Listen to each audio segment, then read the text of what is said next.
İslamda kör-körənə iman varmı? Bəzən insanlar dinə inanmaqla bağlı düşündükləri zaman İslamın iman əsaslarını sadəcə qəbul etmək və inanmaqla məhdudlaşdığını düşünürlər.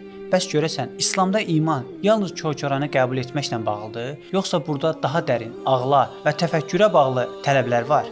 Gəlin bu suala birlikdə cavab tapaq. İman nədir? İman sadəcə bir inanc və ya hiss deyil. O, insanın Allahın varlığını, birliyini və peyğəmbərlərin doğru sözlərini dərk edərək qəbul etməsidir. Lakin bu qəbul etmə sadəcə daxili bir inancla məhdudlaşmır. Dini mətnlərdə də göstərildiyi kimi, iman həm əqli, həm də hissi bir prosesdir. Yəni İslamda iman yalnız kör-körənə qəbul deyil, əksinə insanın dərk etməsi, anlamağa çalışması və düşünməsi ilə meydana çıxan bir prosesdir. Quranda iman və ağıla təşviq. Quranda Allah insanları iman etmək üçün düşünməyə və ağıllarını işə salmağa çağırır. Məsələn, Bəqərə surəsinin 164-cü ayəsində buyurulur: Həqiqətən də göylərin və yerin yaradılmasında, gecə ilə gündüzün bir-birini əvəz etməsində, insanlara fayda verən şeylərlə yüklənmiş halda dənizdə üzən gəmilərdə, Allahın göydən endirdiyi, onunla ölmüş torpağı diriltdiyi suda, onun bütün heyvanatı yer üzündə yaymasında, küləklərin istiqamətinin dəyişilməsində və göy ilə yer arasında ram edilmiş buludlarda ağlını işlədən insanlar üçün dəlillər var.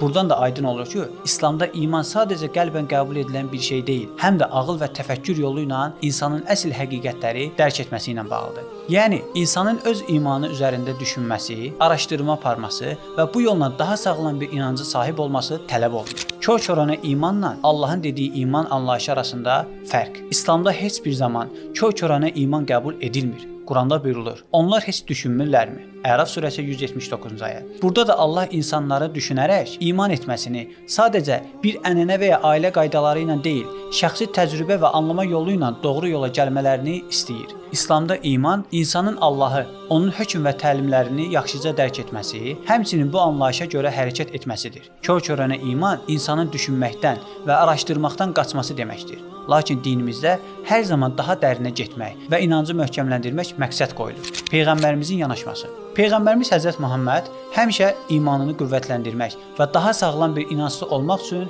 insanları ağıl və təfəkkürə dəvət etmişdir.